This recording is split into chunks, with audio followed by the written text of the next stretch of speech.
네, 저에게 주어진 주제가 한국교회의 공공성 위기, 극복 대안으로서 사회적 책임과 실천 방안입니다. 앞서서 강의해 주신 세 분의 교수님들의 강의의 특징을 한마디로 요약하자면 한국교회의 공동체성의 위기에 대해서 말씀을 좀 해주셨습니다. 마지막으로 저는 공동체성보다는 공공성의 위기 주제대로 한국교회의 공공성 위기를 우리가 어떻게 극복할 것인가, 이 대안이 도대체 무엇인지, 여러분과 제 교회인데 이 땅의 거룩한 교회인 하나님의 백성된 우리들이 이 한국교회가 오늘날 사회적 지탄을 받고 있고 한국교회의 명예가 땅에 떨어진 자금의 시대에 한국교회가 도대체 어떻게 해야 될지, 어디서부터 손을 써야 될지 이 부분을 함께 고민하면서 여러분과 함께 생각 좀 해보려고 합니다. 여러분 자료집 74쪽을 보시면 제 강의가 나와 있습니다. 이번 목회자 컨퍼런스 주제는 여러분께서 보시는 것처럼 한국교회여 공동체성과 공공성을 회복하자입니다.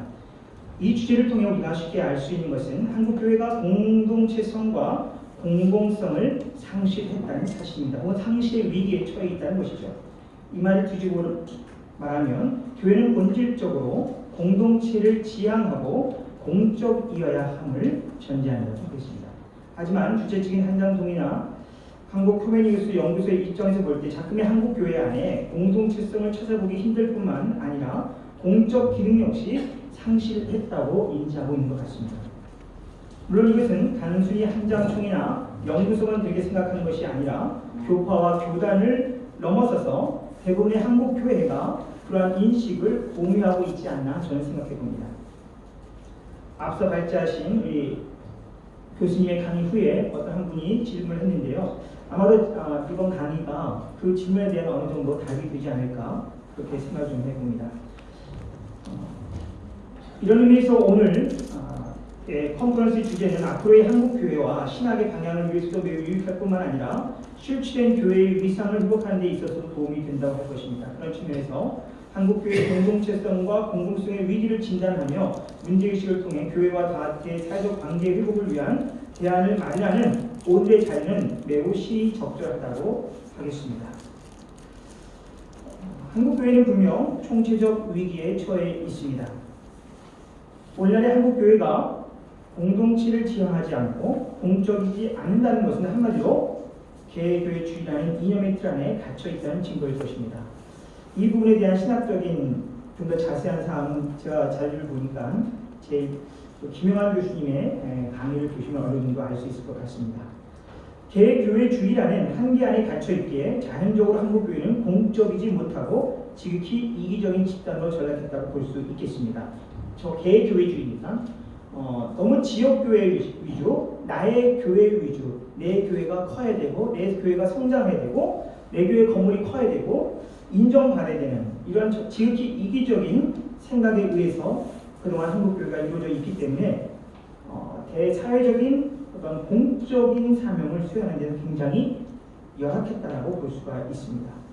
여러분 아시는 것처럼 교회는 근본적으로 공적입니다. 퍼블릭, 공적입니다. 교회는 삼위일체 하나님으로부터 부르심을 받은 사람들이고 또한 그들의 모임 에클레시아입니다. 이런 측면에서 역시 또한 교회는 공동체적입니다. 하나님의 백성된 교회를 세우신 하나님 자체가 성부, 성자, 성령, 삼위 하나님 역시 공동체적이고 공적입니다. 그분의 사역이 공적이고 삼위 하나님이 코이노니아라는 하나님 안에서 공적인 사명을 감당하고 계시는 것입니다. 그래서 창세기에 보시면 맨 처음 인간을 만드셨을 때 우리가 우리의 형상대로 엘로힘 하나님께서 그렇게 말씀하고 계시는 것입니다. 그분의 창조가 공적이요 구속 행위가 공적입니다. 이스라엘을 선택하시사 열국 사이에서 심판도 행하시고 하나님은 구원도 행하고 계십니다. 이 모든 해방과 구원 행동이 은밀하게 무슨 밀실에서 비밀리에 이루어지지 않은 것입니다. 세계 역사의 한 가운데서 펼쳐졌고 개인에게도 역사했지만 유다와 이스라엘 공동체와 늘 하나님은 함께 하신 하나님이십니다. 우리의 생명의 구주가 되시는 하나님의 아들 예수 그리스도의 사역은 또 어떠합니까? 예수님의 사역 역시 어떤 특정 공간에 제약되어 이루어지지 않았습니다. 그의 선포의 내용 역시 특정한 몇몇 사람만을 위한 것이 아니었습니다. 예수님의 사역 그 어떤 사역도 제한할 수 없었을 뿐 아니라 예수님 역시 제한받지 아니하시고 당신이 가고자 하는 곳에 가셨고 당신이 원하시고자 하시는 그 사역을 그곳에서 우리 주님은 행하셨습니다. 분명 예수님의 사역은 개인에 국한되지 않았고 이스라엘 사람에게만 한정되어 있지 않았습니다. 예수님은 한 개인과의 인격적인 은밀한 만남도 밤중에 찾아온 니고데모처럼 그 은밀한 만남도 가지셨지만 대부분의 사역은 12 제자들을 비롯한 우리들과 함께 하신 자리에서 말씀을 가르치셨고 선포하셨고 기적도 행하셨습니다.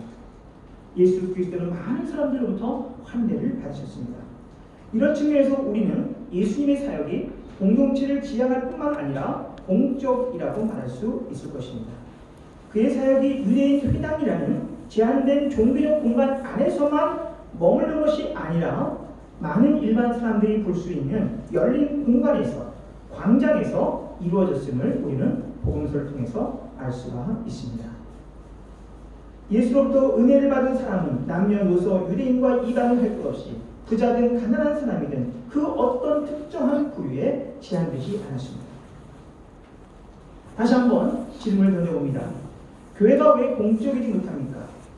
왜 오늘날의 교회가 공공성의 위기를 초래하는데 한 몫을 담당하고 있습니까? 교회 혹은 그리스도인들과 목회자들이 복음적 책임을 제대로 하지 못한 이유가 도대체 어디에 있습니까? 도대체 왜 오늘날 많은 그리스도인들과 목회자가 사회적 신뢰를 얻지 못하고 있습니까?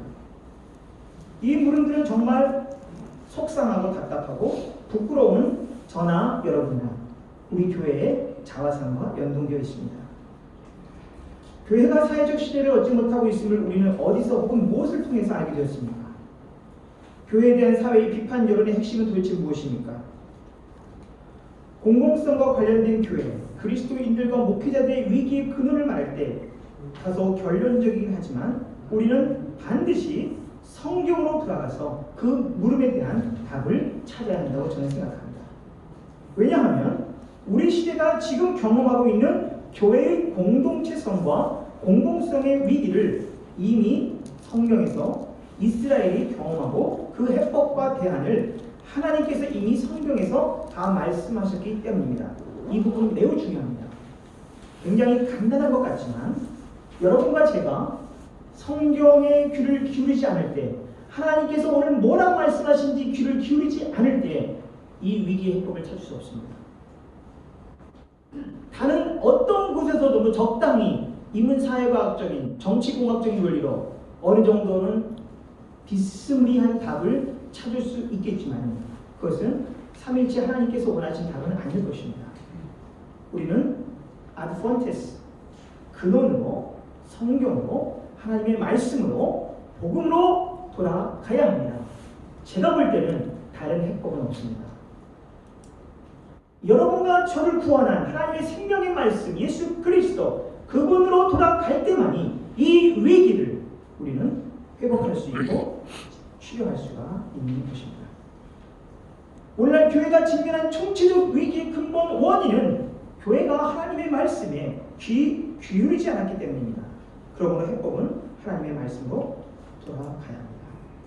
성경이 무엇입니까? 누가 말해도 성경은 창조주 구속주가 되시는 하나님의 살아있는 말씀입니다. 성경은 피조물인 인간과 세계가 어떠한 길을 걸어가야 하는가에 대한 모든 것을 말하고 있습니다. 한마디로 삶과 죽음, 소생과 멸들에 관한 책입니다. 인간을 비롯한 모든 피조물들은 결국 죽음과 멸망의 길을 걷는 것입니다. 이 길을 걷는 과정에서 위기를 맞는 것입니다. 오늘 저나 여러분이나 오늘의 한국 교회가 직면한 이 위기는 어떤 측면에서는 하나의 자연스러운 기회일 것입니다. 하나의 과정일 수 있습니다. 하지만 우리가 반드시 이런 과정을 겪지 않아도 될 수 있었는데 우리는 지금 이 위기를 겪고 있습니다. 성경에 나타난 이스라엘과 하나님의 사람들이 그러했습니다. 언제 저들은 위기를 당했습니까? 다 아시는 것처럼 하나님의 말씀대로 살지 않았기 때문이고 우상을 숭배했기 때문에 위기를 자초했습니다. 그때마다 하나님은 사람들을 보내어 경고하셨고 심판하셨습니다. 신구약 성경은 하나님의 선택을 받은 그의 백성이 말씀대로 살지 않았을 때 항상 위기가 찾아왔고 이스라엘은 그에 걸맞는 심판을 당했음을 보여주고 있는 것입니다. 그렇다면 오늘 교회가 직면한 공공성의 위기와 사회로부터 신뢰를 받지 못한 것은 어디서부터 왔을까요? 답은 역시 같습니다.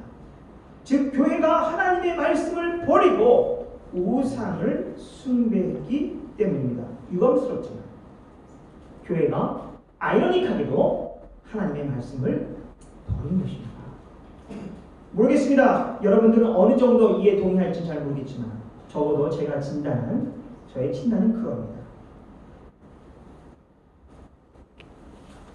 신구약 성경 시대 때 하나님의 말씀을 버리고 우상에게로 넘어간 하나님의 백성들이 하나님의 심판의 그 다양한 것을 받았습니다.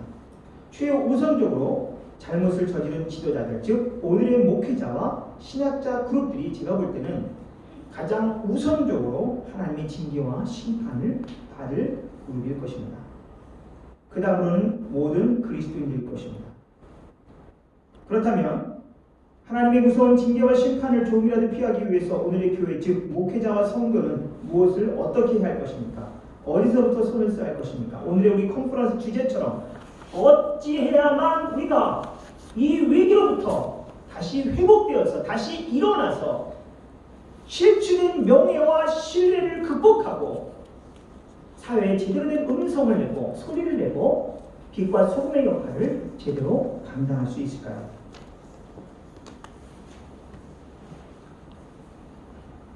본 강연자에게 주어진 주제가 공공성의 위기와 교회가 사회로부터 불신을 받고 있는 현상을 어떻게 극복하면서 대사회에 대안을 제시할 것인가의 문제입니다.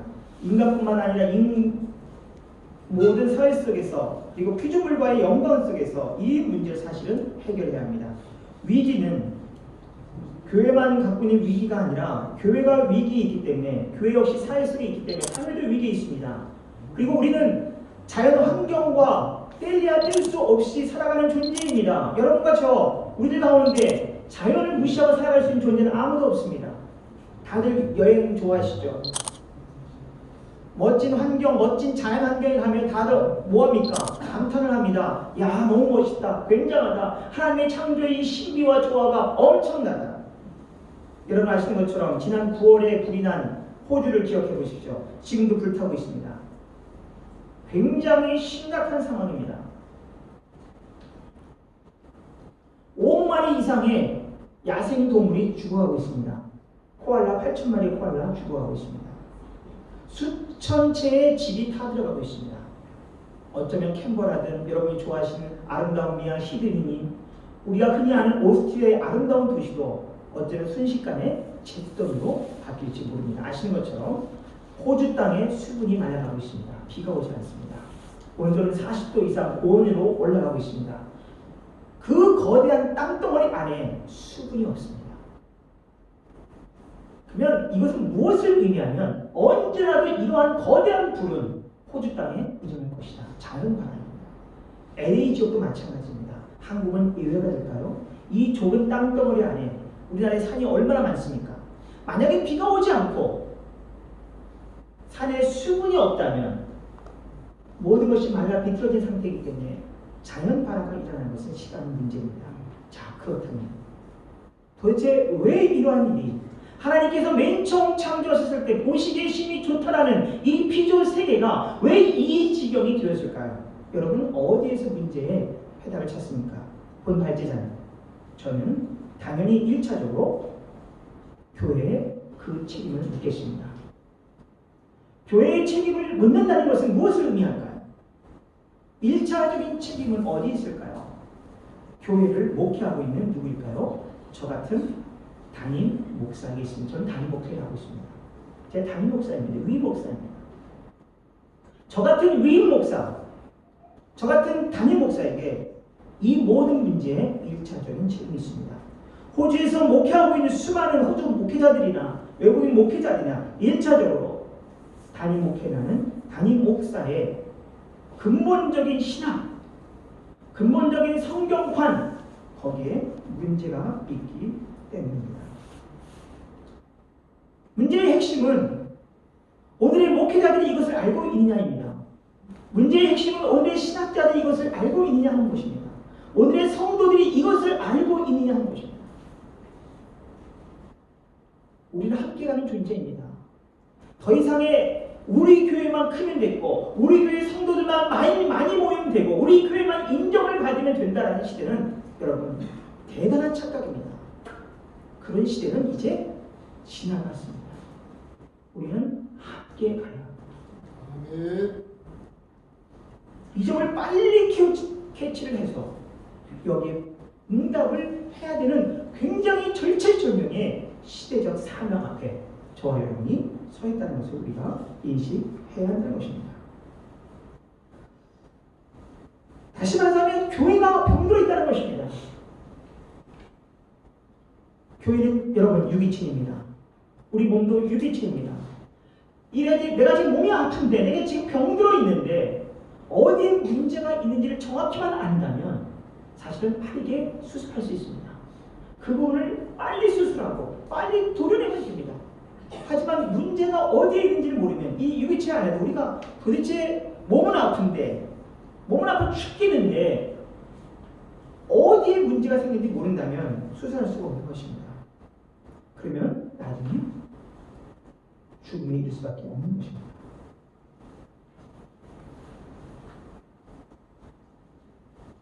인간과 사회 그리고 자연과의 관계에서 교회가 그 책임을 다하지 못했기에 오늘의 사회 속에서 교회는 그 신뢰를 잃었던 것입니다. 작금의 교회는 사회로부터 외면당할 뿐만 아니라 비판과 조롱을 받아오고 있습니다. 저는 솔직히 여러분 앞에 말하자면 제가 교회 성도들에게 자주 얘기하지만 제가 어디 시내에 가서 누가 저한테 목사님 할까봐 겁납니다. 이 목사라는 직분이 하나님이 주신 거룩한 소명이요. 저는 정말 다시 태어난 일이 없겠죠, 육체로. 다시 태어난다 해도 저는 목사가 될 것입니다. 그럼 분명한 영광스러운 직분이라는 소명을 갖고 있지만 오늘 우리 시대의 목사는 수치스러운 힘이 되었습니다. 창피한 힘이 되었습니다. 누가 길거리 가다가 목사님 하면 정말 쥐구멍이 있으면 들어가고 싶은 심정이 것입니다. 오늘 세상 사람들은 기독교를 개독교라고 말하고 있고 목사는 먹사라고 얘기합니다. 왜 오늘의 기독교가 이 영광스러운 기독교가 영광스러운 직분인 그리스도인이라는 칭호가 목사라는 거룩한 소명의 직분이 왜 이렇게 되어버렸습니까? 과거에는 매스미디어가 덜 발달되어 있기 때문에 목사의 실수나 잘못이 묻혀버렸거나 드러나더라도 일부 지역에 한정되어 있었습니다. 하지만 여러분 아시는 것처럼 지금은 시대가 바뀌어도 너무 바뀌었습니다. 사람들의 인식도 수준도 바뀌어졌고 우리는 지금 SNS 시대에 살고 있습니다. 지구촌 구석구석에서 무슨 일이 벌어지고 있는지 다 압니다. 어느 지역에 어느 목사가 무슨 차를 타고 다니고 매주 어떤 부문으로 설교를 하고 있는지 우리는 안방에서 이것을 다 알고 있습니다. 정말 감출 수 있는 것이 하나도 없습니다.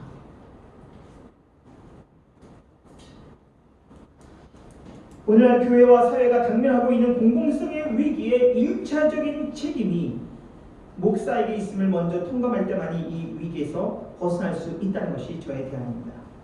그럴 때만이 이 사회에서 교회가 썩어져가는 세상에서 소금의 역할을, 어둠을 밝히는 빛의 역할을 제대로 할 수 있는 것입니다. 여러분 생각해 보십시오. 교회의 위기, 교회 하면 누가 떠오릅니까? 가장 일차적인 책임이 누구입니까? 저 같은 당연히 위임 목사에게 있습니다. 이것은 싫든 좋든 인정해야 합니다. 담임 목사가 그 교회에 모여가 되기 때문에 지도자가 되기 때문에 그렇습니다. 담임 목사가 그 교회에서 매일 새벽기도 설교하고 주중에 설교하고 주일에 설교하고 강단을 지키는 사람이 담임 목사이기 때문에 싫든 좋든 교회의 공동체성의 위기와 교회의 공공성의 위기를 논할 때 우리는 그 1차적인 책임의 소지를 담임 목사에게 물을 수밖에 없는 것입니다.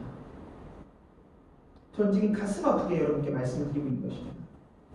공공성과 공동체성이 무너지게 한 원인과 해법과 대안, 이 모든 것을 풀 수 있는 열쇠는 한마디로 1차적으로 목회자에게 있습니다.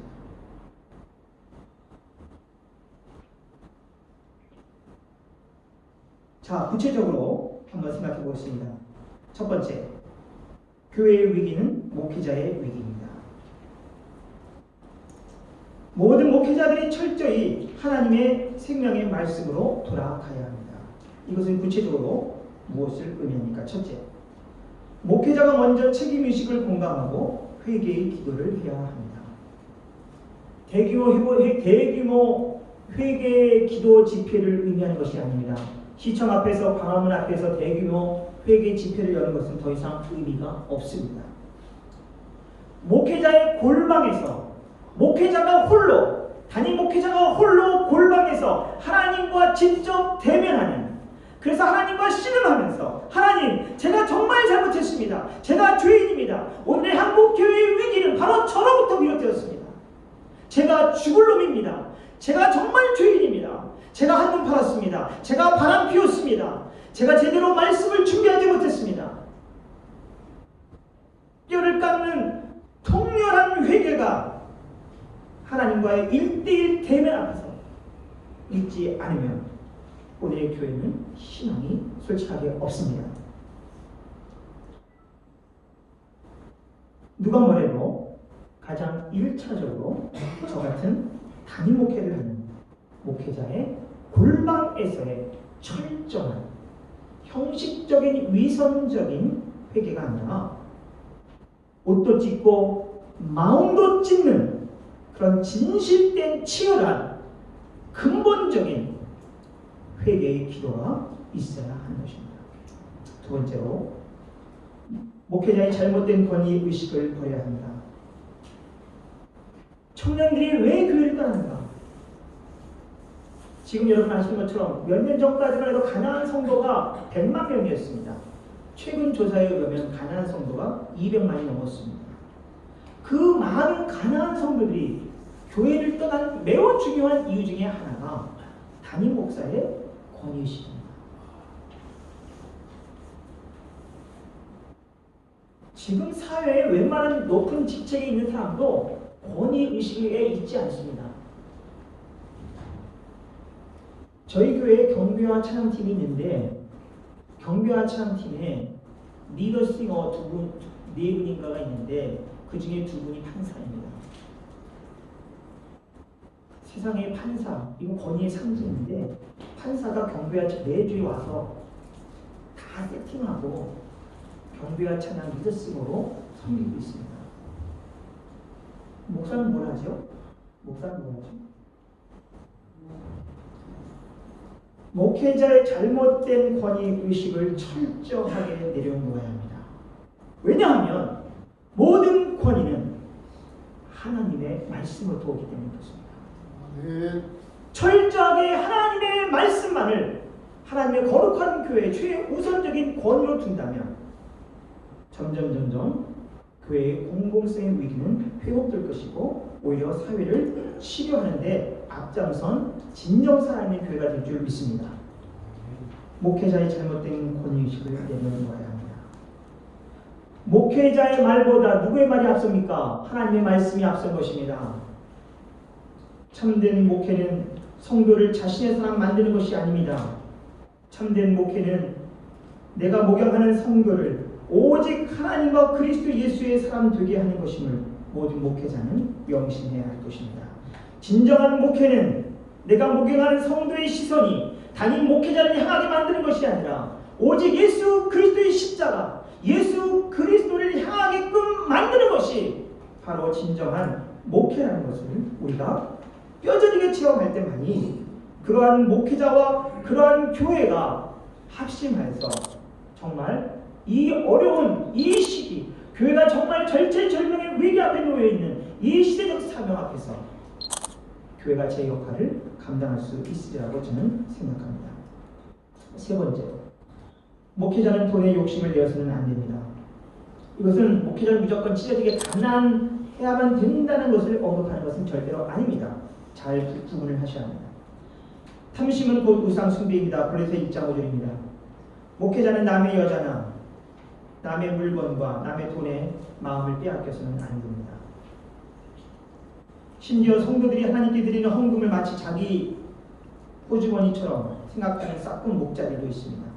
문의는 목사인데 속은 강도 같은 목사들이 유감스럽게도 있습니다. 이것은 성경 시대도 있었습니다. 구약의 예언자들이 활동했을 그 당시에도 싹군 목자, 싹군 예언자들이 있었습니다. 예수님 당시에도 있었습니다. 양의 탈을 쓴 이리와 같은 싹군 목회자들이 많이 있었습니다. 이들이 교회의 위기를 가져오는 주범입니다. 디모데전서 6장 10절 돈을 사랑함이 일만하게 뿌립니다. 목사는 말씀을 맡은 사람이지 돈을 버는 사람이 아닙니다. 목사뿐만 아니라 성도는 돈을 탐하거나 사랑해서는 안 된다는 것을 목회자는 성경에 근거해서 제대로 확실하게 분명하게 설교하고 가르쳐야 합니다. 돈에 욕심을 내고 돈의 마음을 빼앗긴 싹군 목사들이 결국 교회와 사회와 성도의 가정에 무리를 일으키게 됩니다. 그것은 바로 급기야 교회가 공적 기능을 상실하게 되는 결과를 가져오게 되고 교회는 사회적으로 타회로부터 불신임을 받게 되는 것입니다. 네 번째로 목회자는 성경을 바르고 깊이 있게 연구하고 가르쳐야 합니다. 신구약 성경 전체에 흐르는 하나님의 구원 행동, 즉 구속사에 대한 온전하고도 건강한, 즉 복음에 입각한 통전적 이해를 목회자는 갖고 있어야 합니다. 저도 튜빙겐에서 신학학으로 학위를 받았지만 제 전공이 히브리서입니다. 근데 사실 히브리서를 가지고 정말 15년 동안 실험을 했죠. 히브리서를 한문조로 연구한 때가 대략 1840년대입니다. 1840년대부터 나온 히브리서 연구서를 읽었죠. 연구했죠. 영어로 된 거, 독일어로 된 거, 프랑스어로 된 거, 심지어 네덜란드, 일부러 또 덴마크어까지 배우면서 그 논문과 책을 봤습니다. 하지만 솔직하게, 정직하게 여러분을 얘기하면 제가 히브리서 잘 모릅니다. 누가 저한테 히브리서에 대해서 물어보면 겁이 나요. 히브리서를 전공한 학자임에도 불구하고 자신이 없어요. 왜죠? 하나님의 말씀이기 때문에 그렇습니다. 그럼 머리를 어떻게 이용해가지고 박사학위는 받았지만 하나님의 말씀을 누가 정확하게 말할 수 있겠어요? 그래서 공부해야 합니다. 연구하고 또 연구하고 기도하고 또 기도하고 성령의 영감을 구해야 합니다. 성령의 도우심 없이는 우리가 이 하나님의 말씀, 신구약 성경 전체 이 하나님의 진리의 생명의 말씀을 바르게 가르칠 수 없고 바르게 설교할 수가 없는 것입니다. 모든 목회자는 그래서 성경을 바르고 깊이 있게 연구하고 또 연구하고 기도하고 또 기도해야 합니다. 목회자는 말씀을 붙잡고 깊이 기도하면서 실험하는 존재입니다. 거기서 기도오른 그 진리의 생수를 하나님의 거룩한 백성들에게 먹이는 역할을 하는 것이 바로 목회자의 책무라는 것입니다.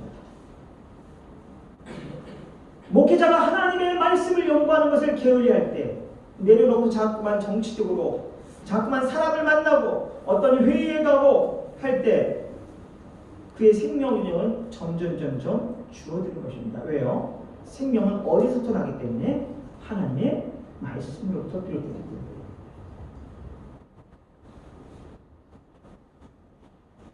하나님의 말씀은 공동체를 지향하고 있습니다. 하나님의 말씀은 철저히 공적입니다.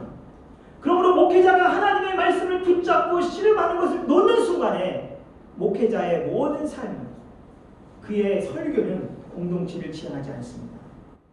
그는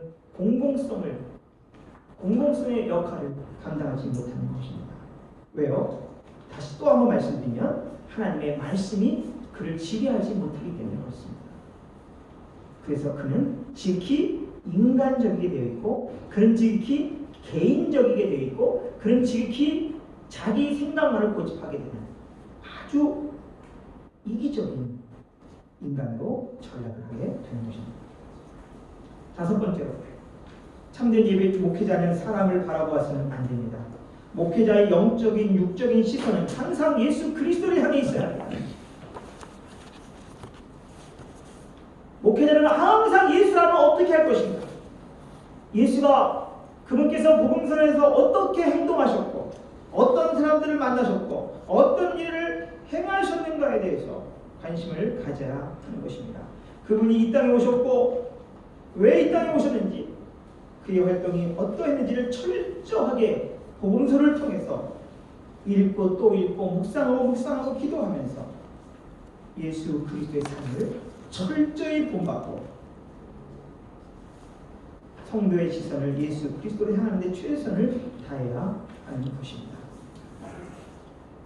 여섯 번째로 모든 목회자는 예수의 삶을 본받고 빌라도의 길이 아닌 예수의 길을 걸어가야 합니다. 그래야만 공공성의 위기를 극복할 수 있습니다. 여러분, 빌라도의 길은 어떠한 길입니까? 빌라도의 길은 자기가 하고 싶은 길인 것입니다.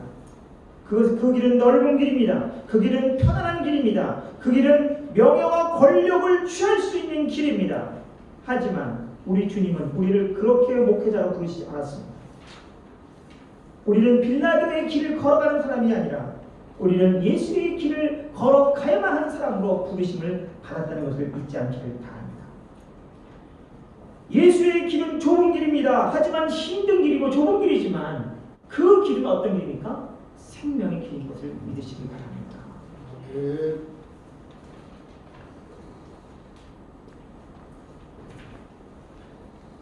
교회는 지역 사회 속에 존재하고 있는 것이지 나홀로 섬에 있는 것이 아닙니다.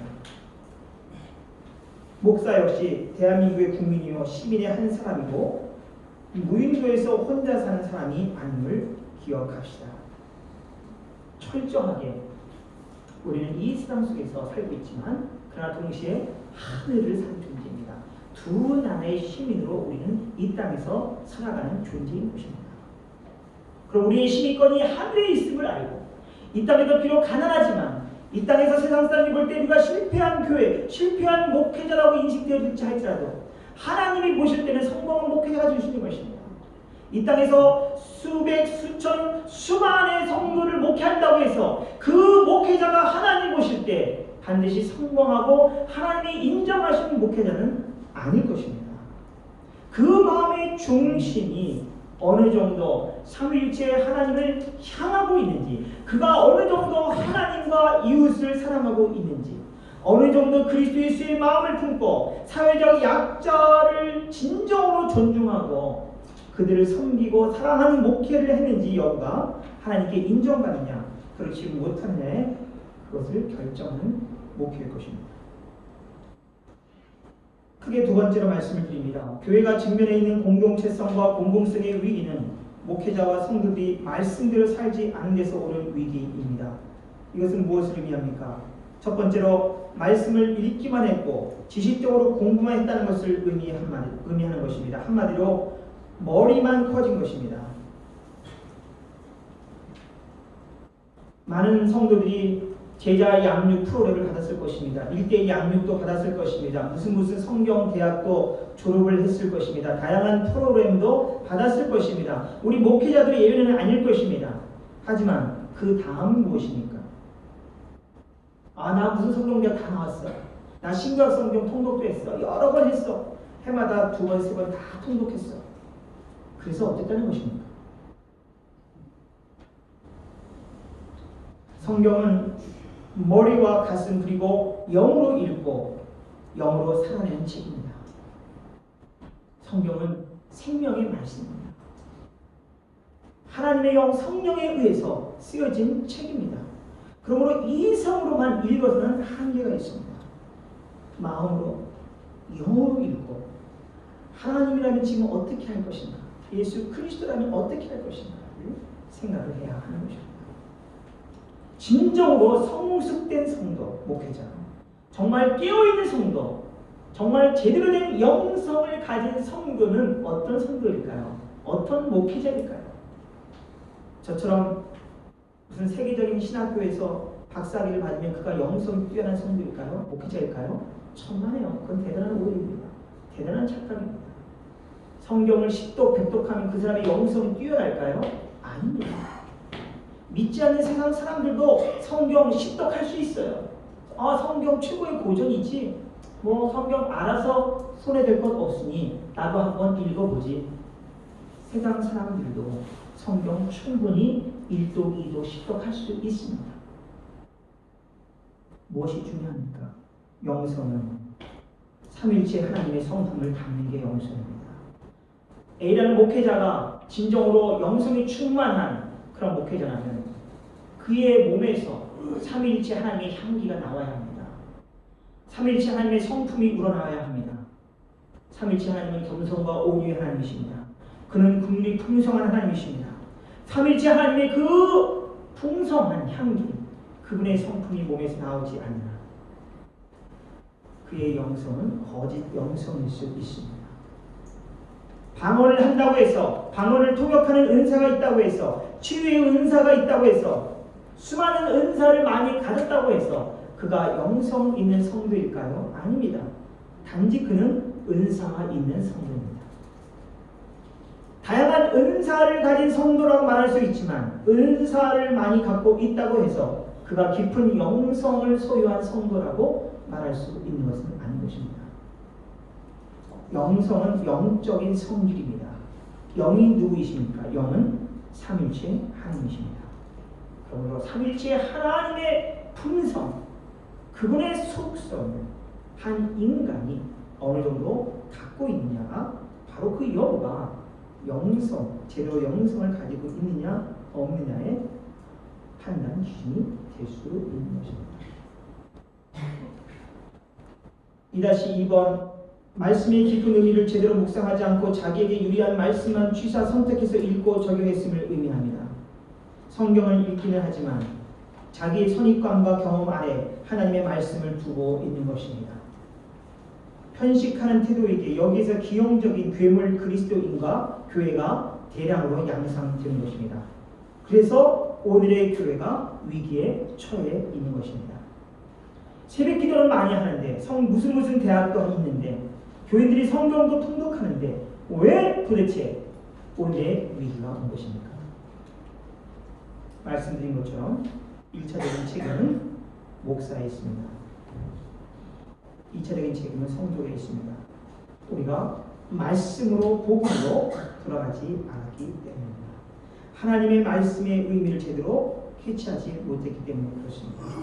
복음서와 바울서신의 말씀을 기억해 봅시다. 신구약 성경 전체를 요약한 예수님의 말씀은 하나님 사랑과 이웃 사랑입니다. 오늘날 교회가 하나님 사랑과 이웃 사랑을 제대로 실천했다면 오늘의 주제인 공동체성과 공동성의 위기라는 것은 생각조차 하지 못했을 것입니다. 우리 철저하게 회개합시다. 하나님, 우리가 정말 하나님 당신을 온전히 사랑하지 못했습니다. 당신이 위에서 죽은 우리의 옆에 있는 이웃을 제대로 사랑하지 못했습니다. 공공성의 위기와 공동체성의 위기는 한마디로 하나님 사랑과 이웃 사랑을 제대로 실천하지 못한 데서 오는 것입니다. 예수의 삶과 선포의 중심에 하나님의 나라가 있습니다. 하나님의 나라는 개인과 공동체를 아우릅니다. 마찬가지로 하나님의 나라는 사적으로만이 아닌 거리, 회당과 지역을 넘어서서 모든 영역에 역동적으로 역사하고 있는 것입니다. 이런 예수의 삶과 선포를 가르치고 배워 조금이라도 삶 속에서 실천했다면 오늘의 교회가 직면한 위기는 없었을 것입니다. 세 번째로 이것은 오늘의 그리스도인들이 그리스도 예수와 전혀 상관없는 삶을 살고 있음을 의미하는 것입니다. 그렇습니다. 예수의 삶은 사회적으로 소외되고 가난하고 병든 사회적 약자들을 최우선시하면서 복음을 전하셨습니다. 구약에서도 하나님은 고아와 과부와 나그네의 하나님이십니다. 야고보서 1장 27절의 말씀을 여러분 들어보십시오. 하나님 아버지 앞에서 정결하고 더러움이 없는 경건은 곧 고아와 과부를 그 환난 중에 돌보고 또 자기를 지켜 세속에 물들지 아니하는 그것이니라고 말씀하셨습니다.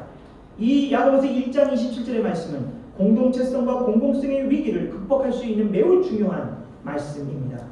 여기서 경건이라고 번역된 헬라어 단어는 예배라고도 번역할 수 있습니다. 헬라어 단어가 셀스케이아입니다. 이 헬라어 단어 셀스케이아는 경건으로 번역될 수도 있고 예배라도 번역할 수 있어요. 어떤 것으로 번역해도 전혀 원문에 위배되지 않습니다. 여러분은 하나님 아버지 앞에서 정결하고 더러움이 없는 경건이 무엇인가? 하나님 아버지 앞에서 정결하고 더러움이 없는 예배는 도대체 무엇인가? 여러분과 제가 얼마나 많이 예배를 드립니까? 그럼 그 도대체 예배가 무엇입니까? 그 예배는 고아와 과부를 그 환난 중에 돌보고 또 자기를 지켜 세속에 물들지 아니하는 것이니라. 우리 자신을 지키고 세속에 물들지 아니하면 이 공공세계의 위기를 우리가 극복할 수 있다는 것입니다. 우리가 이 하나님의 말씀을 붙잡을 때만이 이 위기를 극복할 수 있습니다. 제가 볼 때 아직 한국교회에 희망이 있습니다. 세상 사람들은 뭔가 한국교회에 기대를 갖고 있습니다. 지금이 찬스입니다. 여러분 아시잖아요.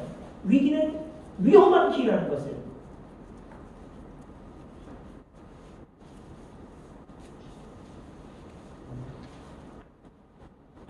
5번입니다. 결론적으로 마치겠습니다. 결론 부분인데요. 복음은 하나님의 창조 세계를 미칩니다. 모든 것이 다 하나님의 창조물이요 소유입니다. 모두가 다 하나님의 것입니다. 그런데 하나님의 소유인 피조 세계와 사람을 교회가 함부로 대해도 되는 것일까요? 오늘 교회는, 오늘 목회자는 사람을 우습게 대할 때가 있습니다. 환경을 우습게 대할 때가 있습니다. 자연을 파괴해도 된다고 생각합니다. 여러분 명심하십시오. 하나님의 창조물입니다. 여러분 누가 여러분의 소유를 함부로 하면은 여러분이 소중하게 여기는 만약에 일단 가방이라고 생각해 봅시다. 여러분이 아끼는 가방 여러분의 것이죠. 그 여러분의 가방이 위에 땅에 떨어졌어요. 땅에 떨어지면 너 밟고 막 지나가면 여러분 기분 좋습니까? 여러분의 옷을 여러분이 소중하게 여기는 그 옷이 땅에 떨어졌는데 그 옷을 막 밟고 지나가면 여러분 기분 좋습니까? 굉장히 불쾌할 것입니다. 마찬가지입니다. 하나님께서 지금 이 피조 세계를 보십니다. 창세기에 보면 하나님께서 이 피조 세계를 만드실 때 보시기에 심히 좋았다고 말씀했습니다. 이 피조 세계가 우리 것이 아닙니다. 성경대로 하자면 철저하게 인정해야 될 건 인정하십시오. 하나님의 것입니다. 그런데 이 하나님의 것이 불타고 있습니다. 이 하나님의 피조 세계가 신음하고 탄식하고 있습니다. 죽어가고 있습니다. 하나님 과연 기뻐하실까요? 너희가 참 잘하고 있다. 한국교회 참 잘하고 있다. 하나님 박수 치고 계실까요? 탄식하시겠죠. 내가 어떻게 지은 건데? 내가 어떻게 지금 이 피조 세계를 인간에게 맡겼는데 저 인간들이 저렇게 망쳐놓을까? 하나님 정말 슬퍼하고 울 것입니다. 여러분 이런 하나님의 마음을 어느 정도 이해하십니까? 하나님의 슬픔, 우리 주 예수 그리스도의 슬픔을 여러분 어느 정도 여러분 받아들이고 계십니까? 혹이라도 수표 이동해가지고 우리 교회 몇 명 더 왔다고 너무 좋아하고 기뻐하지 않습니까?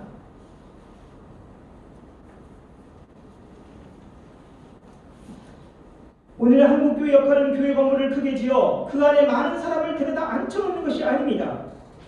담임 목사 말 잘 듣는 교회를 만들어내는 것이 교회가 아니고 그것이 목회가 아닙니다. 오늘날 한국교회는 본질이 아닌 엉뚱한 곳에서 엉뚱한 짓을 하며 신랑 되신 예수가 아닌 것에 빌부터 바람을 피우고 있습니다. 그 결과가 오늘날의 공동체성과 공공성의 위기인 것입니다. 우리가 이 점을 정확히 알아야 합니다. 오늘날 교회는 하나님의 사람 즉 그리스도 예수의 마음을 품고 말씀대로 사는 그리스도 예수의 제자를 길러내야 합니다. 그러기 위해서는 철저히 복음 즉 본질로 돌아가서 하나님의 말씀을 굳게 붙잡아야 할 것입니다. 오늘날 목회자나 성도는 사람도 교회 건물도 다 하나님의 것임을 인식해야 할 것이고 이 모든 것이 다 하나님의 은혜임을 고백해야 할 것입니다. 그러므로 교회 건물과 인적 물적 자원을 어려운 지역 사회를 위해서 아낌없이 내놓아야 합니다. 그럴 때 교회는 사회 속에서 공적 역할을 수행하게 될 것입니다. 좀 어려운 얘기를 잠깐 결론적으로 말씀드립니다. 교인의 수평 이동을 통해 내 교회 성도 수가 증가한 것에 기뻐하거나 이의 마음을 빼앗겨서는 안 될 것입니다. 오히려 멀리서 오는 성도들에게 걸어서 갈 수 있는 가까운 지역교회에 나가라고 권면할 수 있어야 할 것입니다. 저도 목회단 담임 목사로서 이 부분 너무 아픕니다. 제가 가끔 교인들한테 얘기를 하거든요. 저희 교회 성도들 1시간 차를 몰고 오는 성도들이 꽤 됩니다. 그냥 가까운 교회 갔으면 참 좋겠습니다. 배기가스 환경 문제도 심각하기 때문에. 근데 참 어려운 문제입니다. 참 어려운 문제입니다. 목회자도 결단해야 되고 성도들도 결단해야 합니다. 차를 타고 먼 거리를 옴으로써 자동차 배기가스로 인해서 환경의 변화와 기후위기에 영향을 주기 때문입니다. 교인 수가 많으면 그만큼 사용하는 물과 전기 그리고 먹는 음식에서 나오는 음식물 찌꺼기도 많기에 목회자를 비롯한 교회 중직자들은 교인 수가 많은 것만이 하나님을 기쁘시게 하는 목회가 아님을 알아야 합니다. 어떻게 하면 바른 목회를 할 수 있을까? 어떻게 하면 환경과 지역사회에 선한 영향을 끼칠 수 있는 바른 목회를 할 수 있는가를 정말 깊이 있게 고민하면서 기도해야 할 것입니다. 말씀을 굳게 믿지 않으면 교회는 제대로 설 수 없습니다. 왜냐하면 말씀만이 생명이기 때문에 그렇습니다. 예수 안에만 생명이 있습니다. 오늘의 위기는 말씀을 떠난 데서 오는 것입니다. 겉으로는 예수를 말하면서도 속으로는 예수를 따르지 않고 만몬을 따라가기 때문에 그렇습니다. 마태복음 6장 24절 말씀을 명심하십시오. 하나님과 재물을 만몬을 겸하여 섬길 수 없다. 하지만 오늘의 성도와 교회는 겸하여 섬기고 있습니다. 이것이 문제입니다. 교회가 사회 속에서 든든히 설 수 있는 터와 기둥은 오직 말씀과 예수 그리스도뿐임을 명심하십시오. 하나님의 말씀과 예수 안에 오늘날 교회 사회와 피조세계가 직면한 모든 위기에 해법과 방안이 들어 있습니다. 돈과 명예를 찾는 목회자와 성도가 아닌 날마다 그리스도 예수를 깊이 바라보고 묵상하고 생각하는 목회자와 성도가 되었으면 좋겠습니다. 내가 죽으면 나의 욕망이 죽는 그 자리에서 그리스도 예수가 살아난다라는 역설적 진리를 기억합시다. 내 욕망이 죽을 때, 내 욕망을 내가 부인할 때 그 자리에서 누가 살았냐면 예수 그리스도가 사는 것입니다. 생명이 사는 것입니다. 그럴 때만이 성령께서 내 삶 속에서 가장 강하게 역사하게 되는 것입니다. 그러할 때 공동체 속의 위기도 극복되고 교회가 공적 사명도 제대로 감당할 수 있게 되는 것입니다. 그러할 때만이 교회를 통해서 하나님의 영광이 드러납니다. 마지막으로 죽임당한 어린 양 예수가 부활 승리한 하나님의 아들 우리의 주요 그리스도이심을 선포하는 교회의 일상이 되기를 간절히 소망합니다. 경청해 주셔서 감사합니다.